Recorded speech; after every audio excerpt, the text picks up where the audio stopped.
ಸುಂದರ ಹೊಳ್ಳರು ಸಾವಿರ ನಾರುಗಳು ಆದಿಶೇಷನಿಂದಲೂ ಸಾಧ್ಯ ಇಲ್ಲ.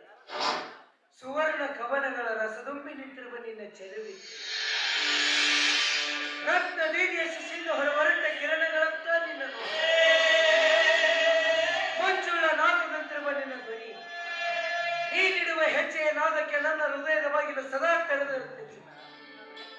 ಗಗನದ ನಕ್ಷತ್ರಗಳನ್ನೇ ಶಬ್ದಗಳನ್ನಾಗಿ ಮಾಡಿಕೊಂಡು ಮುಗಿಲನ್ನೇ ಹಾಳಿಯನ್ನಾಗಿ ಮಾಡಿಕೊಂಡು ಕವಿಯ ಕಲ್ಪನೆಯಲ್ಲಿ ಬಣ್ಣ ಬಣ್ಣದ ಹೂಗಳನ್ನು ಕೂಡಿಸಿ ತರತರದ ಕತೆ ಬರೆಯುವ ಮಾಂತ್ರಿಕನೆಂದರೆ ಅದು ಕವಿ ಮಾತ್ರ. ನೀವು ಕವಿಯಾಗಿ ವರ್ಣನೆ ಮಾಡೋದನ್ನ ಮೊದಲು ನಿಲ್ಲಿಸಿ. ಇನ್ನು ಎಷ್ಟು ದಿನ ಅಂತ ಇದೇ ರೀತಿ ಓಡಾಡಕ್ ಸಾಧ್ಯ? ನನ್ನ ಯಾಕೆ ನೀವು ಆದಷ್ಟು ಬೇಗ ಮದುವೆ ಆಗ್ಬಾರ್ದು? ಯಾಕೆ ಚಿಂತೆ ಮಾಡ್ತೀವಿ ಚಿನ್ನ? ಇವತ್ತ ರಿಜಿಸ್ಟರ್ ಆಫೀಸ್ ಮ್ಯಾರೇಜ್ ಮಾಡ್ಕೊಂಡು ಫಸ್ಟ್ ನೈಟ್ ಮಾಡ್ಕೊಳ್ಳೋಣ. ಏನಂತೀಯ? ನೀವು ತುಂಬಾ ಫಾಸ್ಟ್